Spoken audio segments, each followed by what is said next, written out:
एक मित्र ने प्रश्न पूछा है कि विपश्यना ध्यान के बाद जैसे जैसे गहरे में उतरते चले गए, यह सब संसार झूठा दिखाई देने लगा। अब विरक्ति ने घेर लिया है। अब कुछ भी अच्छा नहीं लगता, कहीं मन नहीं लगता, क्या करें? यह प्रश्न सभी विपश्यना ध्यान में उतरने वाले जिज्ञासुओं का और साधकों का है।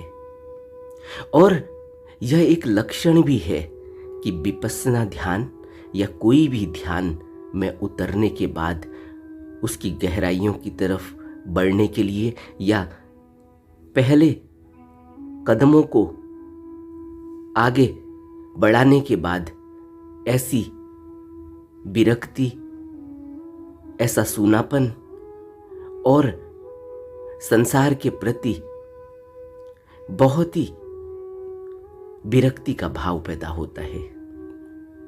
यह सबके साथ होता है। यह क्यों होता है, इसको पहले समझते हैं। अभी तक जब से भी हमने होश संभाला है इस संसार में, हमने इस संसार के प्रति दौड़ लगाई है, संसार को पा लेने की दौड़ लगाई है। हमने कभी भी इसको इस तरह से नहीं देखा कि यह संसार हमें मिलेगा या नहीं मिलेगा, इसका सुख हमें मिलेगा नहीं मिलेगा। हमने यही सोचा है कि सब लोग यही कर रहे हैं और सब लोग खुश दिखाई दे रहे हैं। इन सभी भौतिक वस्तुओं को पा लेने के बाद तो हमें भी इस संसार में यही भौतिक वस्तुओं को पाना होगा।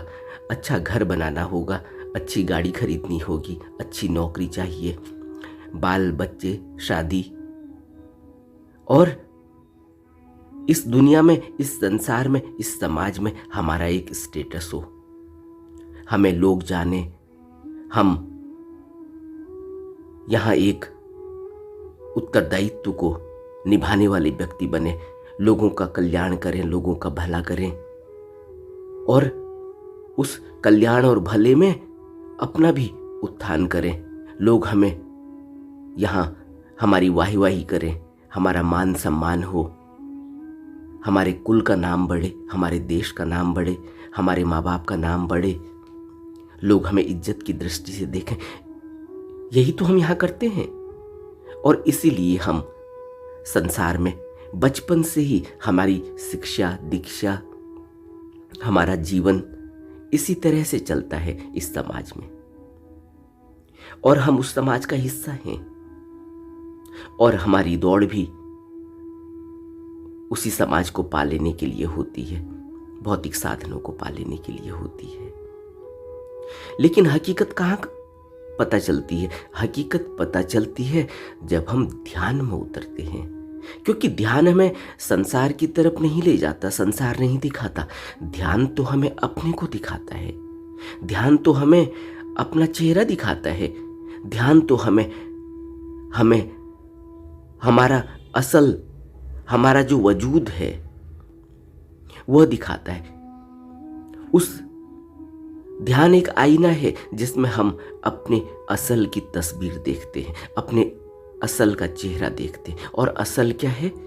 असल है जो हम वास्तव में हैं, जो हम अद्वैत हैं, जो हम इस संसार में अलग नहीं हैं, जो हम इस संसार का हिस्सा हैं और इस संसार से अलग भी हैं। जैसे हवा इस संसार का हिस्सा है। कोई भी व्यक्ति हवा के बिना जिंदा नहीं रह सकता, और हवा सबसे अलग भी है। हवा को पकड़ा नहीं जा सकता, हवा को बटोरा नहीं जा सकता, हवा को इकट्ठा नहीं किया जा सकता। लेकिन हवा की सबको जरूरत है और सबको मिल रही है, सब उस हवा के सहारे जिंदा हैं। इसी तरह हम अपने को विपश्यना ध्यान के सहारे या कोई भी ध्यान के सहारे जब हम अपने अंदर की तरफ देखते हैं तो हम अपने को इसी तरह से देखते हैं कि हम तो इस संसार का हिस्सा हैं और हम इस संसार से अलग भी हैं। हम द्वैत में दिखाई दे रहे हैं लेकिन हम अद्वैत हैं। हम इस झूठ में दिखाई दे रहे हैं, इस झूठ के साथ दौड़ रहे हैं, लेकिन झूठ हमारा बाहरी नकाब हो भला, लेकिन हमारी असलियत नहीं है। हमारी असलियत तो, हमारा असली चेहरा तो अद्वैत है। उसमें कुछ भी झूठ लगा नहीं, उसमें कुछ भी संसार की कोई छाप लगी नहीं। लेकिन यह पता साधारणतया नहीं चलता, क्योंकि साधारणतया हम इस संसार को पा लेने के लिए दौड़ रहे होते हैं। इसीलिए तो हमें जैसे ही विपस्सना करते हैं, जो यह प्रश्न है कि विपस्सना ध्यान करने के बाद सब संसार झूठ दिखाई दे रहा है, विरक्ति घेर लेती है। अब क्या करें? दिखाई ही देगा, असलियत दिखाई दे रही है अब, क्योंकि अब हम रुके हैं। यहां कोई नहीं रुकता, यह एक बहाव है। बुद्ध ने कहा कि जिस तरह पहाड़ों से नदी मैदानों की तरफ अविरल बहती चली जाती है, ऐसे ही यह संसार अविरल बहता चला जाता है। यह रुकता नहीं, यह नदी रुकती नहीं, यह हिमालय की श्रृंखलाओं से लगातार दिन रात 24 घंटे बहती चली आ रही है।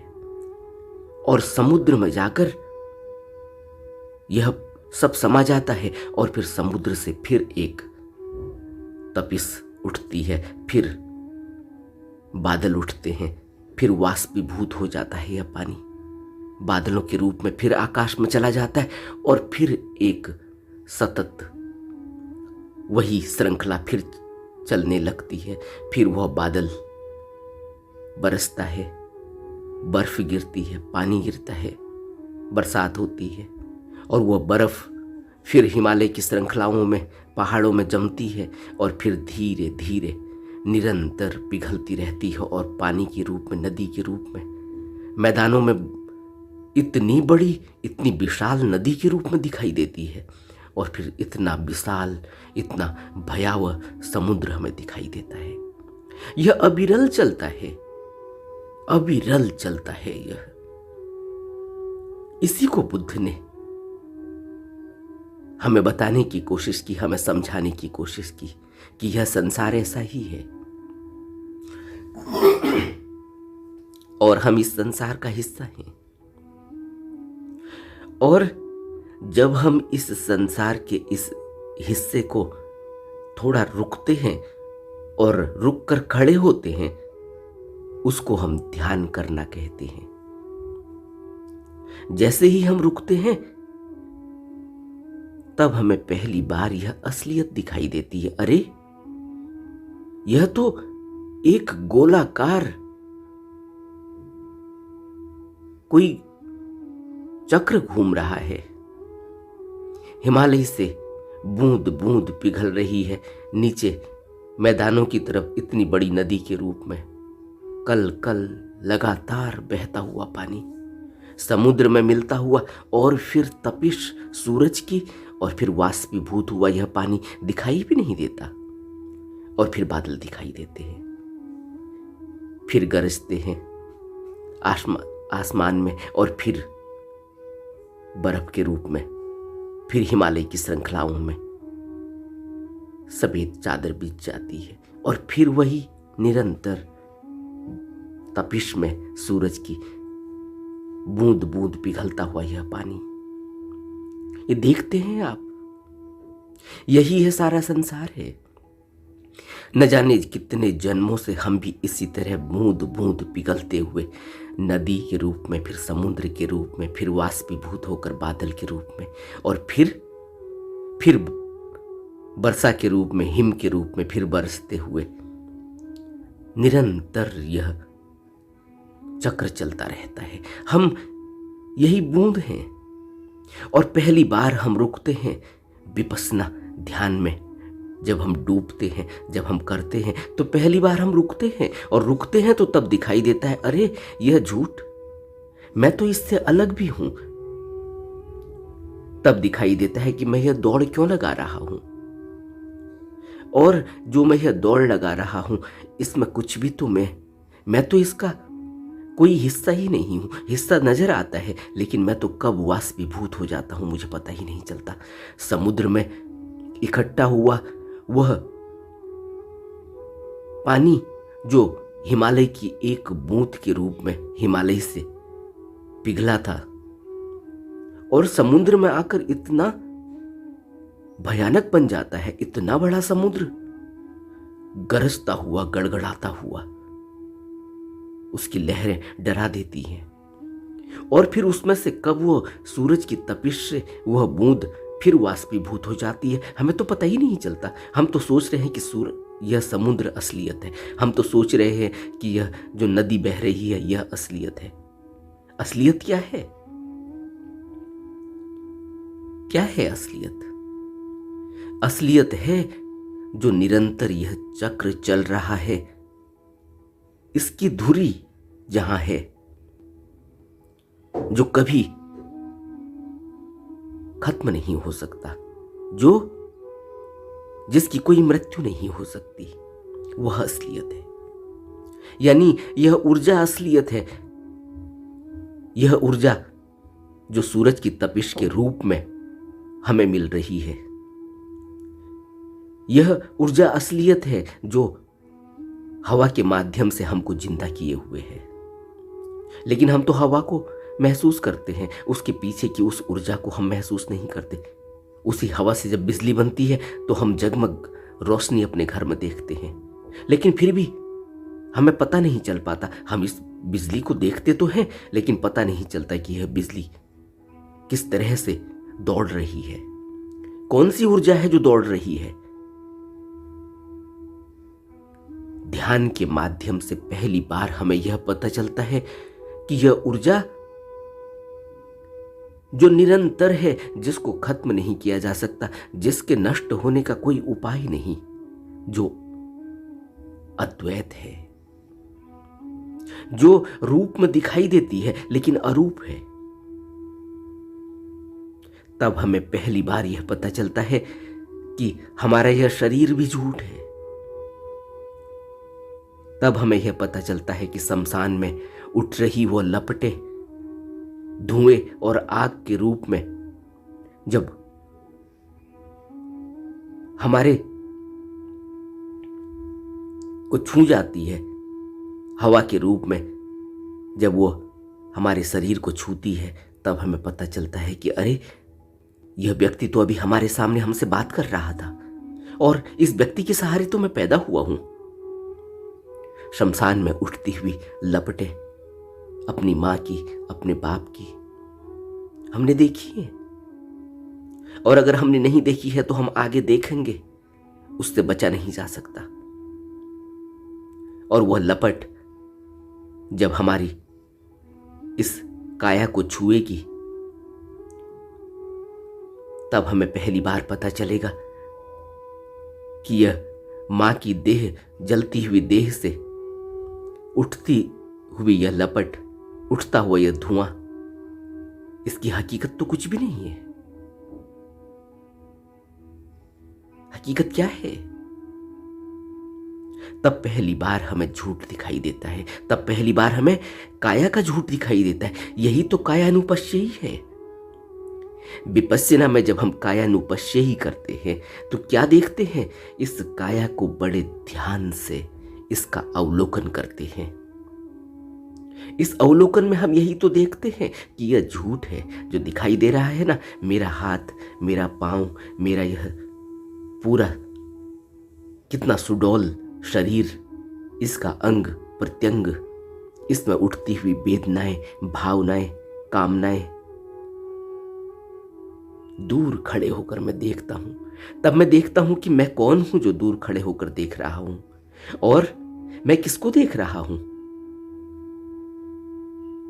मैं अलग हूं और मैं अपने शरीर को देख रहा हूं, तो शरीर अलग है, तो फिर मैं कौन हूं? तो फिर यह प्रश्न उठना तो लाजमी है। यह जिस सज्जन ने पूछा है उन्हीं का प्रश्न नहीं है, यह तो हर उस साधक का प्रश्न है जो ध्यान करता है। और कितना भाग्यशाली है वो साधक, कितने भाग्यशाली हैं हम जो ध्यान करते हैं, क्योंकि इस दुनिया में 7 अरब लोग हैं, 7 अरब से ज्यादा लोग होंगे, लेकिन सब ध्यान नहीं करते। सब तो इसी तरह से बहते चले जा रहे हैं जिस तरह से बुद्ध कहते हैं कि हिमालय की श्रृंखलाओं से कोई बूंद पिघलती है और निरंतर बहती हुई मैदान में पहुंचती है, एक बड़ी नदी का रूप लेकर समुद्र में जा मिलती है। पता ही नहीं चलता, न जाने कितने अनंत जन्म ऐसे ही इस संसार में खो दिए जाते हैं। पता ही नहीं चलता कि झूठ क्या है और सच क्या है। तो सोचो हम कितने भाग्यशाली हैं, हमारे ऊपर कितनी करुणा, दया और कृपा है बुद्धों की कि हमको यह मार्ग मिला, हमको चेतना आई, हमको होश आया। हमको अपने से तो होश नहीं आया क्या? बिना ग्रेस के, बिना कृपा के, बिना करुणा के, बिना उस बुद्ध पुरुषों की दया से क्या हमें होश आ सकता है? बड़े बड़े ज्ञानी लोग हैं यहाँ, बड़े बड़े वैज्ञानिक हैं यहाँ, देखो कितने आविष्कार हो गए। आज हम कितनी सुख सुविधाओं में अपने को रखे हुए हैं। ये वैज्ञानिक आविष्कार ही तो हैं, मनुष्य ने ही तो किए हैं, हमने ही किए हैं, लेकिन हमने ध्यान नहीं किया। और इसीलिए तो हम इन आविष्कार करना ठीक है। बुद्धों ने भी तो आविष्कार किए, लेकिन बुद्धों ने ध्यान भी किया, ध्यान बताया, ध्यान सिखाया, ध्यान समझाया, और इस संसार के भोग से वह ऊपर उठ गए। वह भी तो इस संसार में ऐसे ही पैदा होते हैं जैसे हम पैदा हुए हैं, वह भी इस संसार में ऐसे ही जीते हैं जैसे हम जी रहे हैं। लेकिन जिसको बुद्ध कहते हैं कमलवत कीचड़ से ऊपर आकाश में खिलते हैं, और यह हम भी कर सकते हैं, और हम यह कर रहे हैं। हम इस प्रयास में संलग्न हैं अब, तभी तो हमें यह प्रश्न हमारे अंदर उठ रहा है, हमारे हृदय में उठ रहा है कि इतना संसार झूठ दिखाई दे रहा है। अब इतनी विरक्ति घेर लेती है कि अब कुछ अच्छा नहीं लगता, अब क्या करें। लेकिन जैसे जैसे हम आगे बढ़ेंगे अभी इस मार्ग में, तो हमें आनंद आने लगेगा। फिर विरक्ति और फिर झूठ दिखाई तो देगा, लेकिन फिर हम कीचड़ में कमलवत बुद्ध की तरह सिर्फ एक उद्देश्य लिए हुए कि अगर इस संसार में मैं हूं तो मेरा उद्देश्य यह है कि मेरे जीने का कोई मतलब है, मेरे जीने का कोई मतलब है, क्योंकि मुझे हवा उसी ऊर्जा से मिल रही है जिससे सबको मिल रही है, मुझे पानी वहीं से मिल रहा है, मुझे सूरज की रोशनी वहीं से मिल रही है, मुझे यह आकाश और मुझे यह धरती उस ऊर्जा की मिल रही है। तो मेरा यह कर्तव्य है अब कि अगर मुझे होश जगा है कि मैंने उस ऊर्जा को छू लिया है, वह ऊर्जा को जान लिया है, तो यही ऊर्जा हर व्यक्ति को छू रही है। हर व्यक्ति इस ऊर्जा से ही जीवित है, लेकिन भूला हुआ है। लेकिन बाहर के संसाधनों में, बाहर की दौड़ में उसको अभी होश नहीं। ऊर्जा अंदर ही है, कहीं ऐसा नहीं कि इसे बुद्ध ने देनी। बस चेता आ जाए, बस जागरण आ जाए, बस होश जग जाए, इतना ही तो करना है।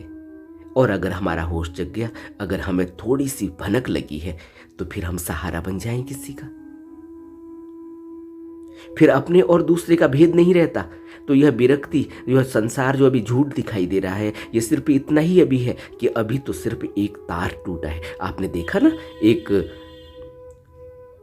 तागा होता है तो उसमें आपने देखा ना, उसमें कितने सूत में बटा हुआ होता है वो, उसमें से कितने तागे निकलते हैं, अलग अलग सूत निकलते हैं। कोई 4 सूत का होता है, कोई 8 सूत का होता है, कोई 12 सूत का होता है, कोई 16 सूत का होता है, कोई 32 सूत का होता है।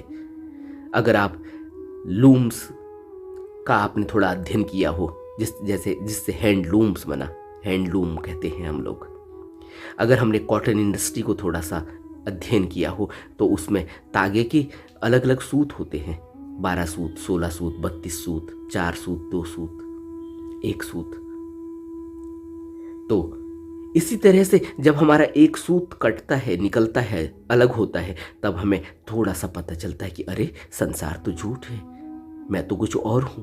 तो विरक्ति होती है। लेकिन जैसे जैसे हमारे सूत, जैसे जैसे हमारे ये तागे अलग होने लगेंगे, वैसे वैसे हमें यह पता चलेगा कि हमें इस संसार से अलग नहीं होना है, हमें इस संसार से ऊपर उठना है। संसार वहीं रहेगा और इस संसार का आनंद भी फिर हमें मिलेगा।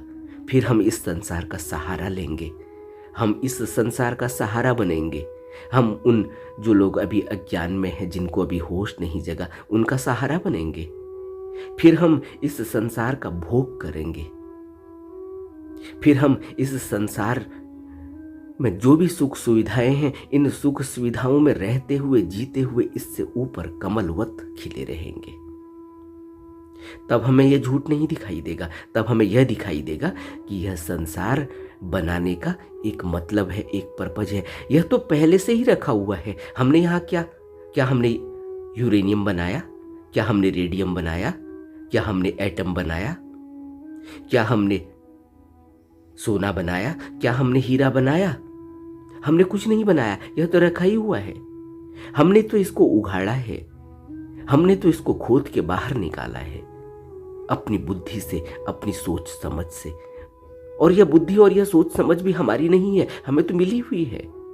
यह भी वही ऊर्जा है। जिस तरह कोयले से हीरा बनता है, किसी ऊर्जा से ही बनता होगा। अगर जड़ होता तो कैसे बनता?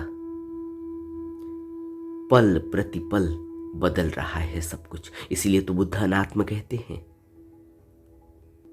तो इसी तरह से, लेकिन उस अनात्म में, इस संसार को अनात्म कहते हैं, लेकिन इस संसार के पीछे, इस अनात्म के पीछे जो स्थिरता है, जो शून्यता है, जहां से यह सब, जिस गर्भ से यह सब बन रहा है,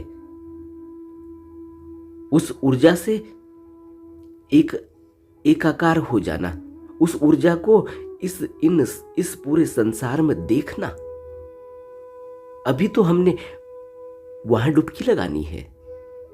जब हमें वह ऊर्जा इस संसार में दिखाई देगी, अपनी मां में दिखाई देगी, अपने बाप में दिखाई देगी, अपने बच्चों में दिखाई देगी, इस पूरे विज्ञान में दिखाई देगी, इस पूरे सुख सुविधाओं में दिखाई देगी, तब हम इसको झूठ नहीं कहेंगे। तब हम यही कहेंगे कि यह है, यह है, इसके नीचे वह ऊर्जा है। तब हम कहेंगे कि यह है, और अगर यह नहीं होती तो फिर हम इस शुद्ध चेतन स्वरूप को जानते कैसे? सोचो, अगर हम मनुष्य शरीर में नहीं होते तो हम इस शुद्ध चेतन स्वरूप को जानते कैसे? फिर बुद्धत्व उपलब्ध कैसे होता? फिर आज हम इस प्रश्न को पूछते कैसे कि संसार झूठ दिखाई दे रहा है? कोई पशु नहीं पूछता। पशु तो छोड़ो, अभी भी वह व्यक्ति नहीं पूछता, तुम्हारी तरह या हमारी तरह जो ध्यान नहीं करता। उसको आपने सोचा, उसको आपने कभी देखा यह प्रश्न पूछते हुए कि यह संसार झूठ है? बहुत विरक्ति महसूस होती है। जो आदमी अब एक वैज्ञानिक खोज में लगा है, जिसने भी आधा आविष्कार कर लिया है, जिसको लगता है कि कल वह इसको खोज लेगा, कल वह यह चीज बना लेगा, यह एक अद्वितीय चीज बनेगी जिससे उसका नाम होगा इस संसार में। जो व्यक्ति अभी इस काम में लगा हुआ है, क्या उसको अभी आपने कहते हुए सुना कि यह संसार झूठ है, मुझे विरक्ति हो रही है, अब मैं क्या करूं? वह तो संलग्न है अपने काम में। उसे लगता है कि वह जो करके दिखाएगा, वह जो उघाड़ कर दिखाएगा, उससे उसका नाम होगा, उसके कुल का नाम होगा, उसकी माँ का नाम होगा, उसके बाप का नाम होगा, उसके देश का नाम होगा। अच्छी बात है, लेकिन आप तो उससे भी ऊपर पहुंच गए हो, क्योंकि अब आपको संसार झूठ दिखाई दे रहा है। आपने उस ऊर्जा को महसूस किया है अपने अंदर, जो ऊर्जा